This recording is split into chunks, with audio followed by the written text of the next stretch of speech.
Possible today, but we want to make sure we give the public an update on the situation here at East High School. Obviously, a very difficult, challenging situation. Before we get started, my name is Michael Hancock, the mayor of the city and county of Denver. What we're going to do today is to ask Chief Ron Thomas to give a situational report on the incident here at East High School, and then we'll bring up the superintendent, Dr. Marrero, who will give a situational update on the school and what we're going to be doing going forward here at East as well as other schools throughout the district. There will be an orderly timed release of students in just a few moments out of East High School, but we want to also give you an update that what we do know today is that a male student who was under certain agreement to be patted down each day here at East High School shot and injured two staff members at East. What we know about them right now is that they're both, one's in surgery right now, the other one is stable and able to talk and to give statements in terms of what happened. We know that one other student unrelated to the shooting was transported because of an allergic reaction and a visceral reaction to the tension of the moment. Nothing trumps the safety of our young people in this building and the faculty and staff. And we feel for them right now. This should never, as a parent, I can tell you, never be a concern of a parent, whether or not their kids are safe in their building. And so Chief Thomas and Dr. Marrero and DPS Board of Education and I are committed to making sure we do everything we can to keep our young people and the faculty and staff of these buildings safe. Let me turn it over now to Chief Ron Thomas to give a situational report and give you more details on what happened today, and then we'll have our superintendent, Dr. Marrero, share as well. Chief? Thank you, Mayor. Good morning, everyone. So what I can share at this point in time is that at approximately 9:50 this morning, a call was aired of the shooting here at East High School. Officers and medical professionals from Denver Health Medical arrived on scene very, very quickly and discovered two adult males that had suffered gunshot wounds. Those two individuals were transported emergent to Denver Health Medical. One is currently in serious but stable condition. The other is currently in surgery, listed in critical condition. What I can share as it relates to the incident that caused those two injuries is there was a student, as was alluded to, and as part of a safety plan, they were undergoing a search. During that search, obviously a weapon was retrieved, a handgun was retrieved, and several shots were fired, striking those two individuals. That individual then fled the school, but we do know who that individual is, and a search is underway to try to locate that particular individual. At this time, I'll turn it over to Dr. Marrero from Denver Public Schools, who will talk about the school's response. Thank you, Chief, and thank you, Mayor. Deeply sorry that we're here. Really feel strongly that we shouldn't be here, but here we are. My prayers to the East community and, of course, our two staff members who are in the hospital at the moment. In terms of what we're doing at East, Mayor Hancock and Chief Thomas just explained in terms of what happened. I don't want to reiterate the happenings of earlier today. We will have an organized release. The communications should be going out to the parents right now. But also tomorrow and the next day, meaning the remainder of the week, East will not be in session.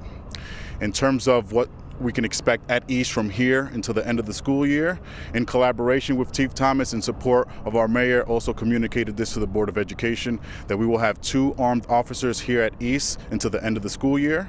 We're looking forward to expanding that conversation to see how we can reestablish a relationship with presence at our schools, in particular our high schools.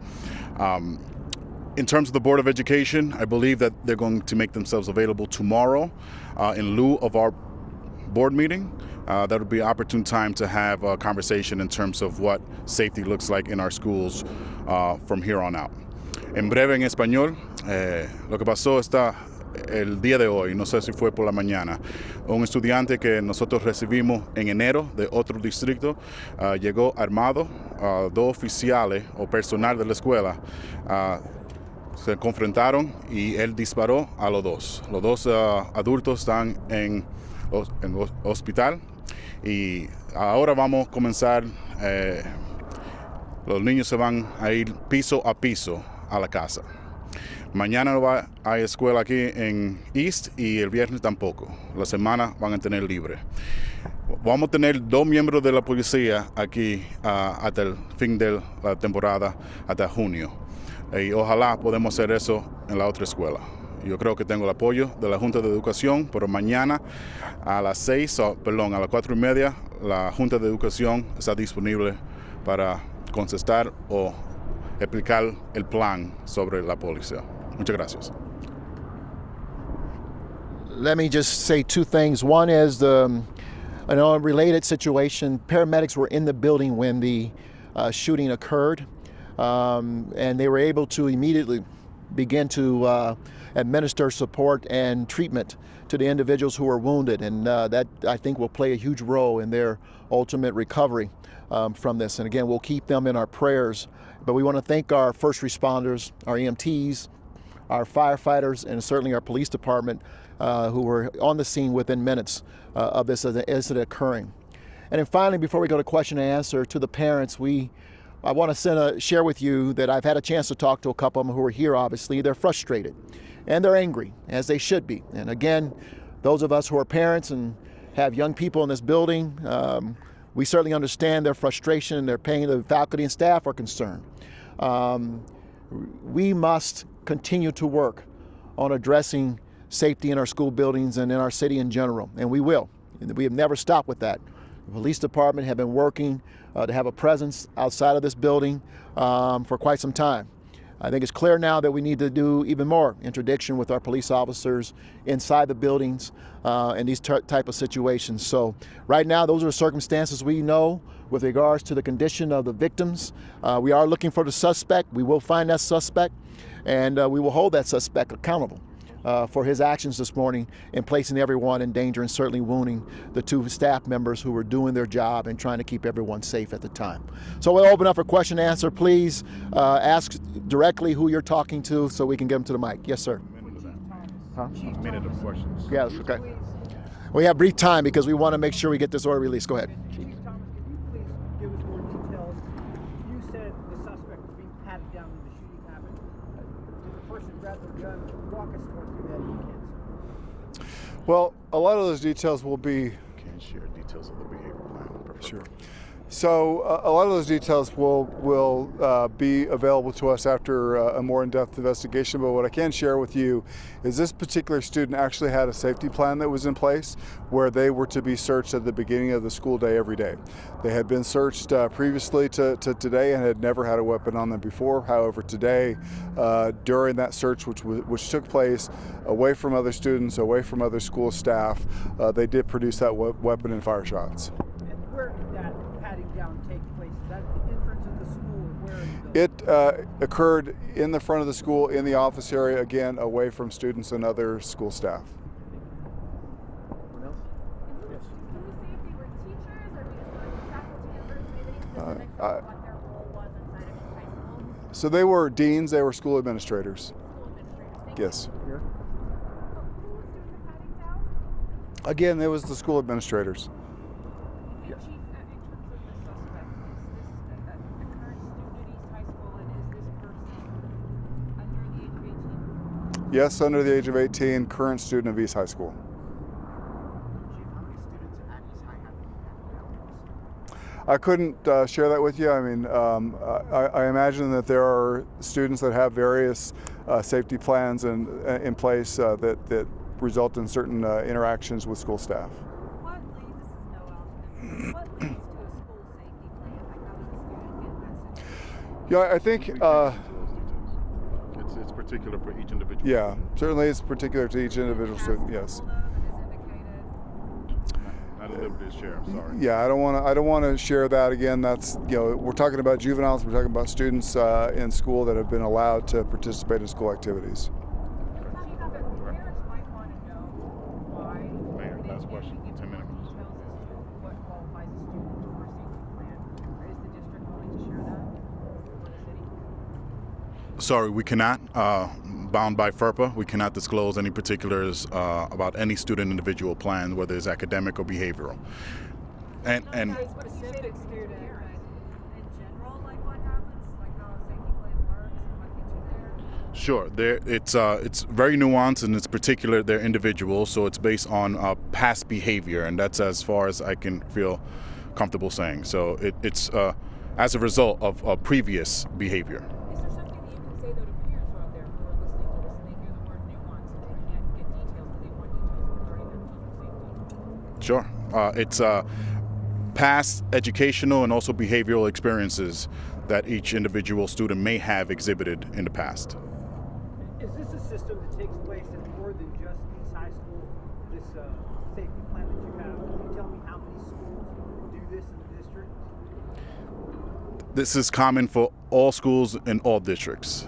It's part of what we have in terms of making sure that we can support the needs and behavioral needs of students. So it's very common across the nation. Was the weapon recovered within the school? Has the handgun been recovered, or does the suspect still have it? My understanding is that the weapon has not been recovered, but again, we do know who the individual is. We do know where they live. We are familiar with associates of this individual, and so we do believe we will be successful in finding that individual and that weapon very soon. Is the area where this took place, is that under video surveillance? Is that something that you guys have video of that area? I'm not sure if there was video in this specific location. Is that an area where there is video surveillance of that area, Dr. Morrow? There could be. I know the team is evaluating, and I also know that there has been confirmation that the student left the grounds, so that leads me to say that yes, there is. And I have to apologize. I don't want to conclude this press conference because I want to support the students who are about to be dismissed. So, pardon. Can we get his name? The name of the suspect? Why aren't you releasing the name of the suspect if you're searching for him? Because he's a juvenile.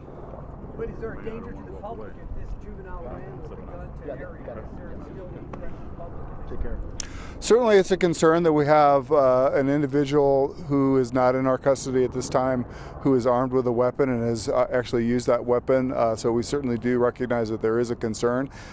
We will continue to evaluate that, and if we identify a specific location where this individual is likely to be, we will certainly provide information to that to that neighborhood that may be impacted by that, and certainly as we learn more about his whereabouts and his motives, we will certainly share that.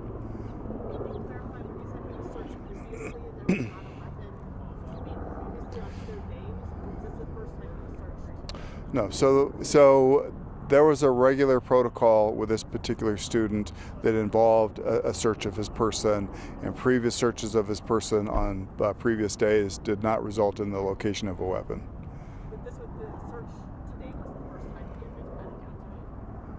The first time, yes, today, upon his entrance into the school building. Can you talk about what happened after he fired the weapon? Did he just run away? Did no one grab him, or is that what happened right after that? Well, again, so he was secluded. He was secluded with just these school administrators during this safety protocol.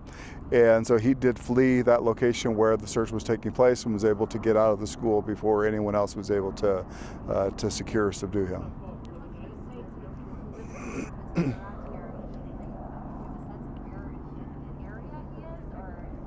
We don't have any sense of where he is. We do know, again, where he lives, and we are executing a search warrant at that location to see if we can identify evidence. We are identifying associates of this particular individual to identify where he may go from here. Again, he's a juvenile.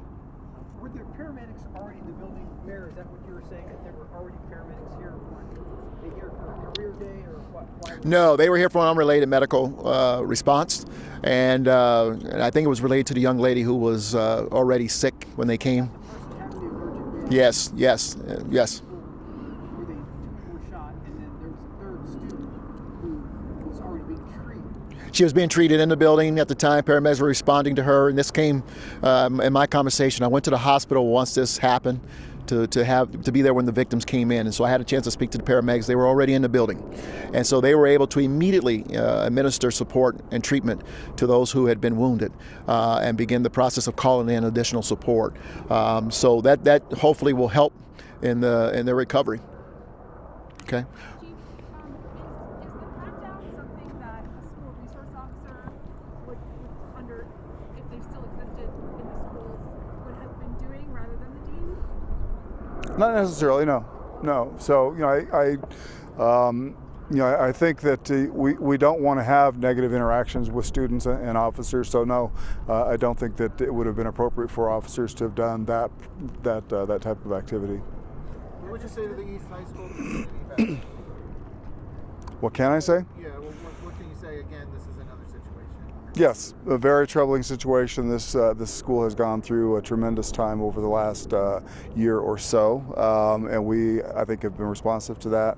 We've had a significant presence in the school since the first incident that happened just over a month ago. We've had a significant presence outside of the school, both during the beginning of the school day and at the end of the school day. And as was shared before, we will have 2 officers assigned within the school for the entirety of the school day for the remainder of the school year. Had this student previously been expelled from East High School? No. Let's do this. I know that we wanted to make sure that we got as current information as possible to the parents, to the community. We are looking for this individual, but we know now he's an African-American juvenile. He wears an afro with a hoodie on that had an astronaut on it. If anyone has any information, we ask that you notify us as soon as possible so that we can apprehend this individual. We ask people to be careful not to approach him. Obviously, he is armed and dangerous and willing to use the weapon, as we learned this morning. But we're going to do everything we can to keep the community and the parents up to date as we know it. At the same time, we're going to continue our engagement with Denver Public School officials to continue to work to keep these buildings safe and the students and faculty and staff in these buildings safe. But we're going to get the chief back to his team and command post, and we'll do everything we can to keep you all up to date as well so you can help us get the information out. Thank you all.